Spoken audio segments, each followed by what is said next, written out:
Welcome to blue का IAS. आज हम लोग एथिक्स के एक बहुत ही इंपॉर्टेंट टॉपिक पर बात करने जा रहे हैं। देखिए भाई, यूपीएससी मेंस में कई बार एथिक्स के पेपर में ये क्वेश्चन पूछ चुका है कि जो आपकी ऑनेस्टी है और इंटीग्रिटी है, इसको हिंदी में बोलते हैं ईमानदारी और सत्यनिष्ठा, इसके अंदर डिफरेंस क्या है, अंतर क्या है। ठीक है, एक तरफ आपकी आती है ईमानदारी, जिसको हम लोग ऑनेस्टी बोलते हैं, एक तरफ आपका सत्यनिष्ठा है। बहुत ही माइन्यूट डिफरेंस है। ठीक है, बहुत बार समझना जरूरी है क्योंकि यूपीएससी मेंस में कई बार इसको लेकर सवाल पूछ चुका है।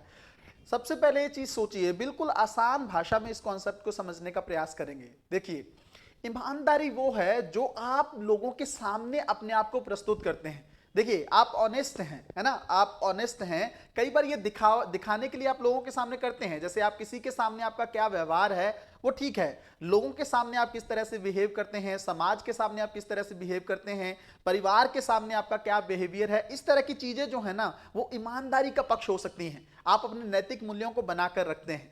बट आप जब आपको कोई नहीं देख रहा है, बहुत आसान भाषा में मैंने बोला है, लेमन टर्म्स में सबसे पहले इसको समझिए कि अगर कोई व्यक्ति जिस समय आपको कोई नहीं देख रहा है उस समय आप किस तरह का व्यवहार करते हैं उसको बोलते हैं सत्यनिष्ठा। ठीक है, माइन्यूट सा डिफरेंस आप लोग समझ गए। मतलब आपके विचार, आपके शब्द और आपके कर्म, ठीक है, इस चीज को समझिए आप। आपके विचार जो आप सोचते हैं और आप जो बोलते हैं, ठीक है, आपके जो शब्द हैं वो, और साथ में आपका कर्म जो है, इनमें जो एक रूपता होगी, जब एक रूपता होगी उसको हम क्या बोलेंगे, इंटीग्रिटी, सत्यनिष्ठा। ठीक है, यहां पर आप इन सब चीजों को लेकर बोल सकते हैं लोगों को कि मैं ऑनेस्ट हूं, मैं अच्छा काम करता हूं, लोगों के सामने आप अच्छा बनने की कोशिश कर सकते हैं। बट ये जो है ये इससे कहीं ज्यादा आगे की कहानी है। सत्यनिष्ठ होना कहीं ज्यादा आगे की कहानी है। इसका बेस्ट एग्जांपल आप समझने का प्रयास करें, महात्मा गांधी जो थे, है ना, चोरा चोरी कांड जब हुआ उसके बाद उन्होंने असहयोग आंदोलन वापस ले लिया, है ना। बहुत बड़े स्तर पर आलोचना झेलनी पड़ी क्योंकि हो सकता है हमें ब्रिटिश से आजादी मिलने ही वाली थी, है ना। सबने आलोचना की, सरदार पटेल, जवाहरलाल नेहरू की, आपको ये आंदोलन वापस नहीं लेना चाहिए था। बट महात्मा गांधी का सिद्धांत क्या था, अहिंसावादी थे, अहिंसा को सर्वोपरि रखते थे वो, है ना। तो अहिंसा को सर्वोपरि रखना सिर्फ ख्याल में नहीं, सिर्फ बोलने में नहीं, उन्होंने करके भी दिखाया। जब जरूरत पड़ी तो उन्होंने कहा नहीं, अहिंसा का बोला है, चोरा चोरी कांड में हिंसा हुई है, इसलिए हम आंदोलन को वापस लेते हैं। तो मतलब अगर बेस्ट एग्जांपल के तौर पर आप देखेंगे तो महात्मा गांधी निकल कर आएंगे, जो सत्यनिष्ठ जिनको बोला जा सकता है। अब ध्यान से एक और एग्जांपल, एक दो एग्जांपल और समझिए इस चीज को लेकर। एक देखिए, जैसे मान लीजिए आप कहीं पर अधिकारी हैं, है ना, ऑफिसर्स हैं, आप वर्क कर रहे हैं, तो वहां पर आपको कोई रिश्वत देने आता है ना, बोलता है कि मेरा ये डॉक्यूमेंट बनवा दीजिए और मुझसे ये पैसे ले लीजिए। आपने एकदम सख्त लहजे में बोला कि मैं ये सब चीजें नहीं करता हूं, मैं बहुत ईमानदार टाइप का व्यक्ति हूं, मेरे सिद्धांत बहुत ऊपर हैं, आप इस तरह की चीजें मत करिए, प्रोसेस से जो आपका काम है वो उसी तरह से हो जाएगा, आपको कोई दिक्कत नहीं है, मुझे रिश्वत मत दीजिए। बट किसी वजह से वो व्यक्ति वहां पर जो पैसे आपको देने के लिए लाया था वो चला जाता है और वो पैसे वहीं पर पड़े रह जाते हैं, भूल जाता है वो। तो आपको लगता है कि अब वो चला गया है, अब जरूरत नहीं, और जैसे ही आप देखते हैं कि पैसे की अमाउंट जो है वो बहुत ज्यादा है और मुझे कोई देख भी नहीं रहा है, वहां पर आपका जो है सिद्धांत, नैतिक विचलन आपके अंदर आ जाता है और आप उस चीज को उठाकर अपने पास रख लेते हैं। इसका मतलब आपने वहां पर ईमानदारी तो दिखाने की कोशिश की, ऑनेस्ट तो थे आपने, तभी तो उनको रिश्वत नहीं ली। आपका जो जिम्मेदारी होती है, होता क्या है, बेईमान व्यक्ति किसको बोलेंगे, जिसको काम सरकार ने दिया है करने के लिए, ऑलरेडी उसको उसकी सैलरी के फॉर्म में पैसा मिल रहा है, बट फिर भी वो उसके लिए रिश्वत ले, है ना। बट आपने तो उसके सामने शो कर दिया कि नहीं, मुझे, मैं तो नहीं लेता हूं ऐसा, और उस व्यक्ति के सामने आपकी इमेज भी बन गई, सबके सामने आपकी इमेज भी बन गई। बट जनरली अंदर से आपको क्या होना चाहिए था, सत्यनिष्ठ होना चाहिए था ना। जाने के बाद भी अगर वहां पर पैसा था, आप उसको वापस बुलाते और उसको वापस करते, लेकिन आपके मन में आप कहीं ना कहीं पर विचलित हो गए। तो आप देखेंगे ये थोड़ा सा माइन्यूट लेवल का डिफरेंस किस तरह से आप समझेंगे, है ना, किस तरह से। जैसे और आसान सा एक और एग्जांपल देखने की कोशिश करिए। जैसे मान लीजिए आप किसी शादी में जानते हैं और आप एक नॉन वेज टाइप के पर्सन हैं, ठीक है, मतलब वेजिटेरियन पर्सन है, शाकाहारी टाइप का आहार खाते हैं आप, नॉन वेज नहीं खाते हैं आप, है ना। आपने सबको बोल रखा है, परिवार में भी आपका यही माहौल है।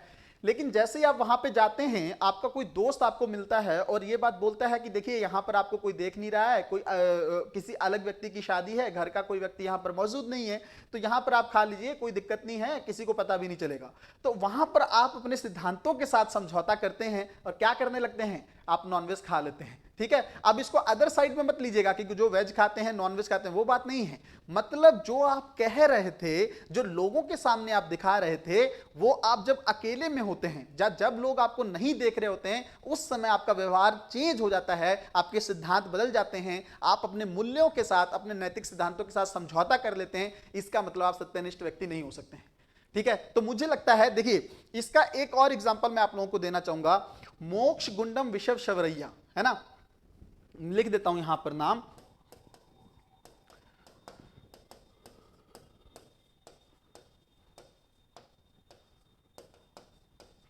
ठीक है, इंजीनियर्स डे जब भारत में मनाया जाता है ना, अभियंता दिवस भी बोलते हैं उसको, इनके नाम पर ही बनाया जाता है।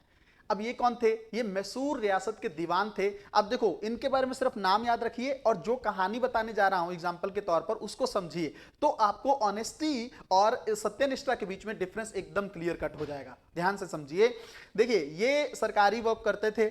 एक दिन क्या हुआ, किसी सरकार के किसी गेस्ट हाउस में रुके ये, है ना, वहां पर रात को लाइट चली गई, तो अपना काम कर रहे थे, करते करते रात में एक मोमबत्ती जला के, उस समय पर, क्योंकि देखो भारत जब आजाद हुआ पहले से ही सरकारी कार्यों में ये थे, और भारत की आजादी के बाद इनको भारत रत्न से सम्मानित किया गया। तो एक दिन काम कर रहे थे, लाइट चली गई वहां पर, और मोमबत्ती जलाकर वर्क करने लगे। तो हुआ क्या, जो इनके साथ था, जो मतलब होते हैं जो वर्क करने के लिए पीए वगैरह जो लोग होते हैं, तो वो साथ में आप इनके थे। जैसे इन्होंने देखा कि इनका अपना काम खत्म हुआ, तो इन्होंने एक मोमबत्ती बुझा दी और कोई दूसरी मोमबत्ती जला के वर्क करने लगे। तो उन्होंने पूछा कि आपने ऐसा क्यों किया, आप सरकारी काम कर रहे थे तो आपको क्या दिक्कत थी इसमें?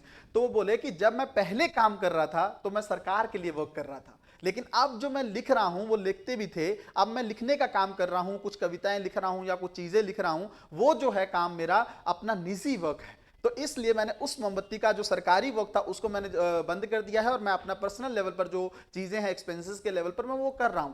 अब आप सोचिए, समझने का प्रयास करिए, उस समय उनको कोई देखने वाला था क्या?